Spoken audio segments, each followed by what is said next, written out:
Hey everyone, welcome back. Episode 31. Last episode, not a whole lot was going on, but some big developments are in play, and I'm, made some theories. And I think something's gonna happen soon. I hope. I really want to see Operation Spitbreak happen, and also learn about what's going on in Alaska. I don't know if they're gonna wait until the very end of the season, but kind of hope not.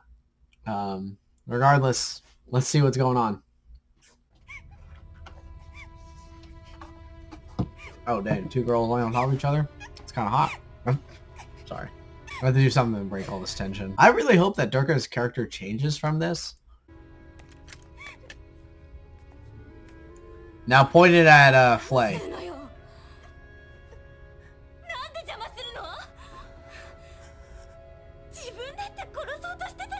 Yeah, I have the same questions. Like, what's going on?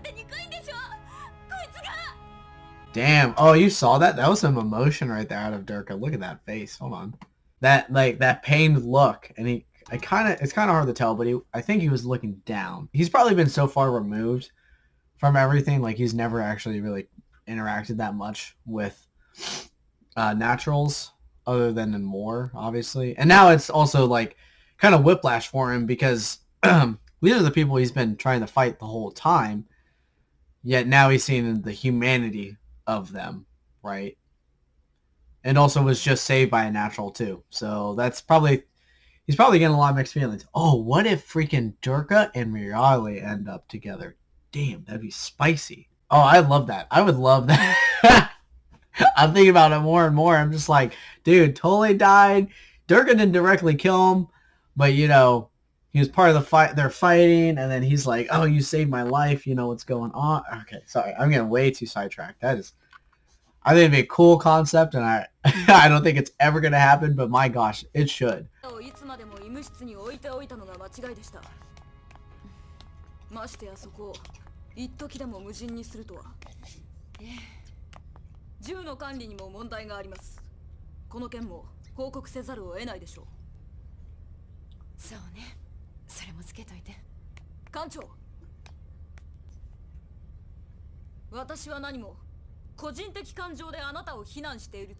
But you are.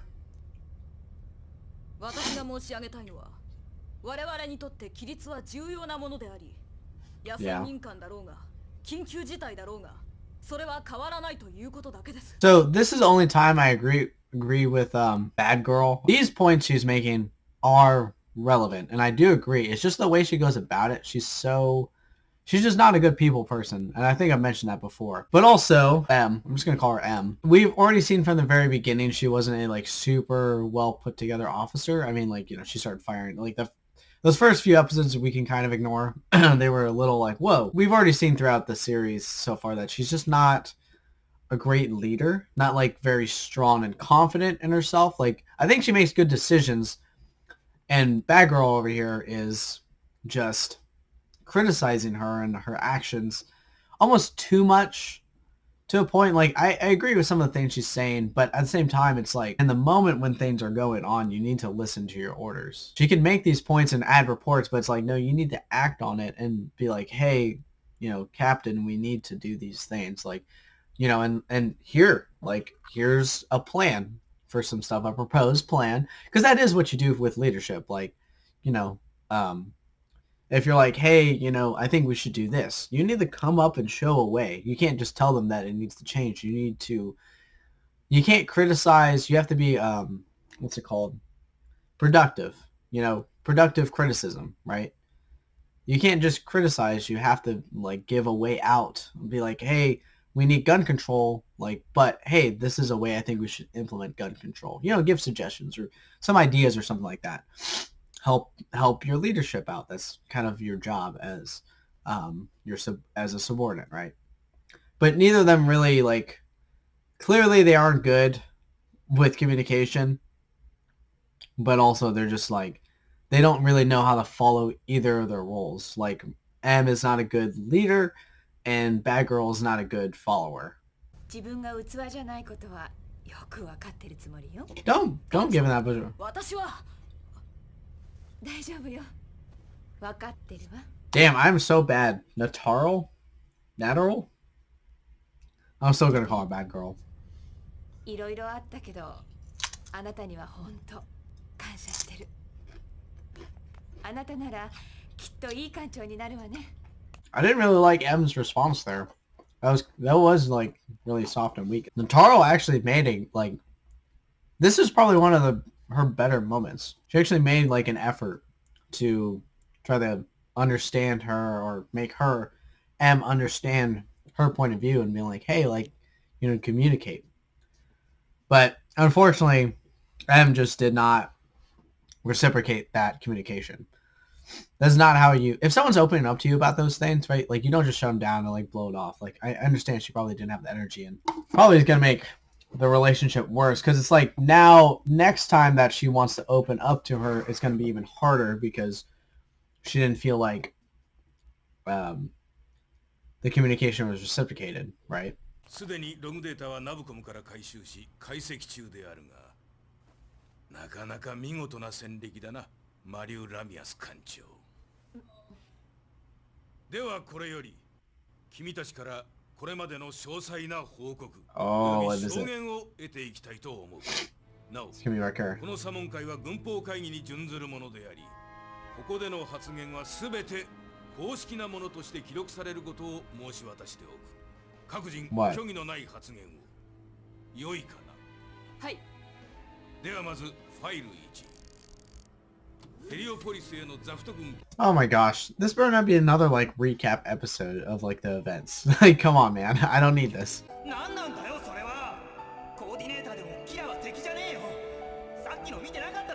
Holy crap, that's insane. He was the one that did all that. Totally might have been the most useful side character ever. I will say, this is a cool point, this show. Kira grieving over this, you know, because everyone deals with loss in different ways, right? What sucks is that we never got to see their friendship, like, actually develop. Like, we saw those screenshots of those things, but we never got to see them actually develop as friends. There's been more of the emphasis on Kira and Atheron being friends in the past, obviously. And where the episode picks up, it doesn't, like, start where they, you know, they've already been going to school together for who knows how long. We don't know how long Tole and Kira have known each other. But I do get it, like, why they're exploring it and, like, showing this. Or why Kira asks those questions, because he's probably never actually lost anyone that close to him.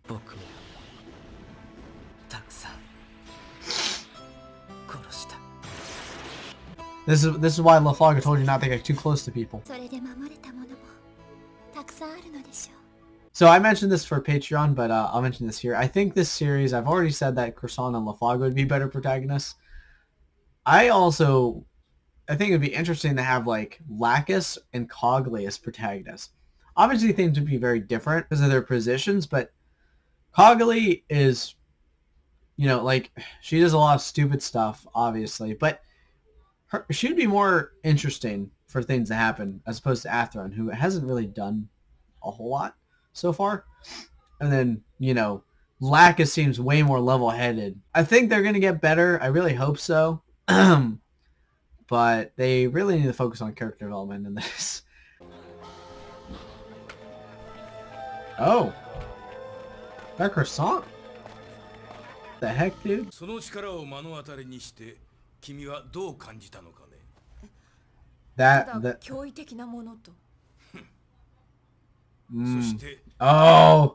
Oh yeah, that's right. LaFlaga didn't like that look because they're trying to do something.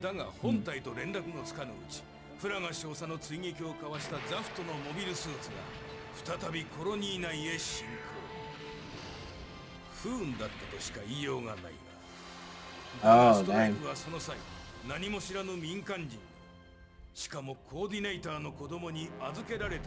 Oh damn. Yep.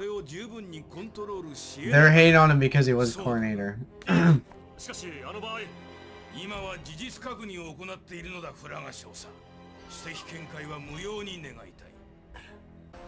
yeah. Kiba Yamato. 敵モビルスーツを退却させることには成功したものの、Well, yeah, but they were already going to destroy Heliopolis.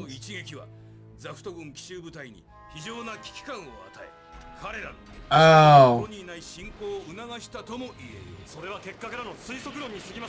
Okay, I like this because this is definitely how, like, politics would work, right?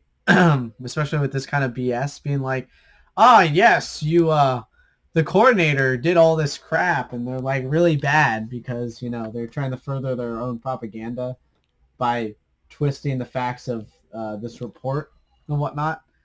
So it's just, that is an interesting, sorry, I'm getting distracted. Something's bothering me. But, yeah, that is a very interesting thing to see going on here right before our eyes. Maflago already picked up on it immediately as it was going on. He was like, oh my gosh. Also, I gotta say, they do a really good job, and I think it's just because the HD version. But they do a good job with, like, the coloring, like, with darkening and everything in the shadow. I think the scene looks really good.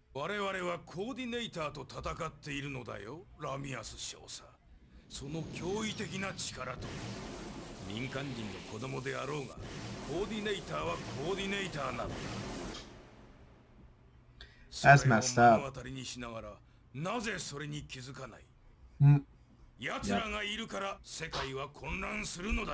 Yep, they're right. They're genius as hell.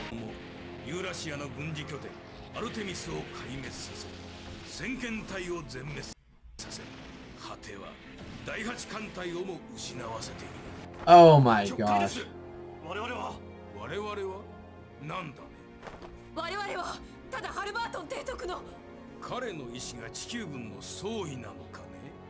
I would definitely fight back more during this. Be like, no, you're wrong. We would have all died if Kira didn't do it. If Kira hadn't gone in the Gundam, they would have assaulted it, and you guys would have been decimated by now. The only thing that stopped you from getting killed, sir, is Kira Yamato protecting your ass. That's what I'd tell him. Now, do you feel bad now, bad girl?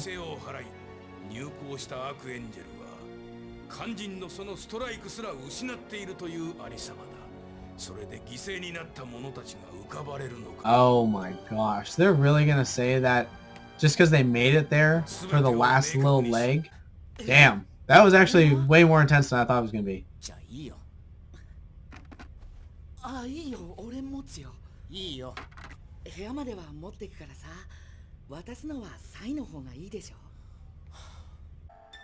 No.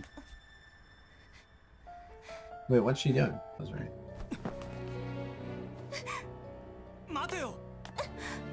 Oh my god, please. Was it gonna get spicy? Yeah. Yeah, reveal your feelings. I mean, get emotional with each other.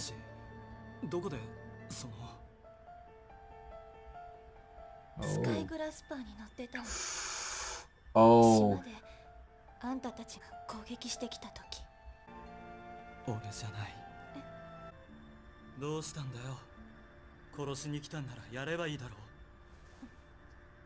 Oh, I like this. Look at those eyes. Some connection going on in there.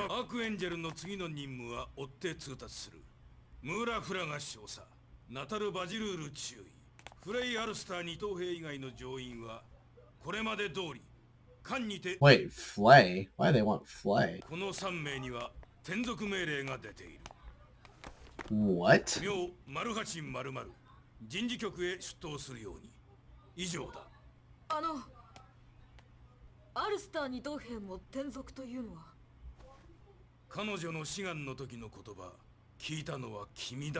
Oh no.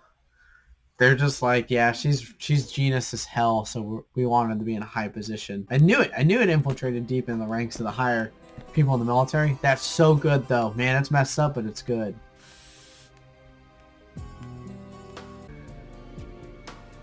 What's Atherin gonna do if he just walks up and he sees Kira at fucking her place? Damn, dude. Lacus, you have a fiance. Calm down. She really wants to, like, all over Kira. Alright, hey, that was episode 31. It was a little too slow. I've, mentioned the pacing issues before. Feel like Some episodes could definitely be better paced. Like, we didn't have to spend as much time doing unnecessary things as much. Some discussions could have probably been shortened. Definitely get rid of some of the recap. While other episodes definitely could have been drawn out more, as I've previously mentioned. I'm excited to see what happens. I'm starting to think now that Operation Spit Break might not happen for a little bit more longer. Maybe not till the end of the stuff, because they could probably draw out that whole battle for like 5 episodes or something like that. But I am thinking that what Croissant handed that one guy was like it's funny because it looked like a floppy disk, and I'm just like, oh my gosh, what era are we in? It's probably going to be something to take down like Alaska's defenses, and that's pretty good. You know, Sean's doing a lot here, and I really want to know what his real motivations are, because I'm still with the whole thing of like, he's not really for Zaft either. He just hates like everything, you know, and wants to kill like certain people. He just has like an agenda. Anyways, thanks guys. I hope you enjoyed. If you did, make sure you hit that like button, smash subscribe, leave a comment down below. As you know, I always enjoy reading your guys' comments. And make sure to check out the Patreon. We got completely uncut reactions there, not just to Gundam Seed, but a lot of other series that I'm pretty sure you would all enjoy. But without further ado, I'll see you in the next one.